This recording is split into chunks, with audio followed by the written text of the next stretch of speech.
Hello, আসসালামু আলাইকুম। সবাই কেমন আছেন? আজকে আমার প্রথম ব্লগ। দেখতেই পারছেন এটা কোথায়? এটা হচ্ছে চট্টগ্রাম রেল স্টেশন। তো আমি আজকে বাড়িতে যাব, কুমিল্লা যাবো। তো দেখতে পাচ্ছেন টিকিট পেয়ে গেছি হাতে। এখন টিকিট হাতে নিয়ে বসে আছি, ট্রেনের জন্য অপেক্ষায় আছি। 3 ঘন্টা বসে আছি ট্রেনের জন্য। এতক্ষণ বসে আছে, কিছুই ভালো লাগতেছে না। ভাবলাম একটু আচার খেয়ে নিই।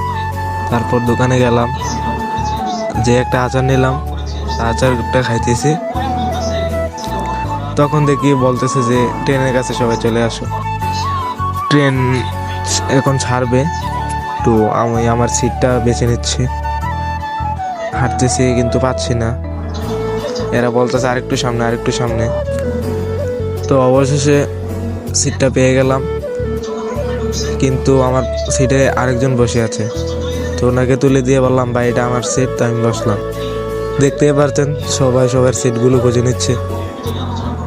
তো এখন যাওয়া যাক। আজকের ভ্রমণটা হচ্ছে আমার জীবনের একটি অন্যতম একটা ভ্রমণ। আমি এই প্রথম ট্রেনে দিয়ে কোথাও যাচ্ছি, তাও আবার আমাদের প্রাণের শহর কুমিল্লা। তো ভিডিওটি একটু স্কিপ করে দিলাম। তো চলে আসলাম আমাদের কুমিল্লায়। এই দেখুন, আমি 12টার দিকে একবার আসছিলাম, তো ট্রেন পাইনি। তো আবার কিছুক্ষণ বসে 3টার দিকে আবার রওনা দিচ্ছি। দেখেন, ট্রেনে ভ্রমণ করার পরও আস্তে আস্তে সন্ধ্যা হয়ে গেল। এখন চলে আসলাম কুমিল্লা রেল স্টেশন। তো হাঁটতে হাঁটতে চলে এলাম আমাদের কুমিল্লা রেল স্টেশনের জনপ্রিয় একটা জায়গা, যেখানে মানুষ ছবি তুলে টিকটক করে। সো গাইস, আজকে পর্যন্ত এই ব্লগটা আজকে এখানেই শেষ। সবাই ভালো থাকবেন, সুস্থ থাকবেন। আল্লাহ হাফেজ।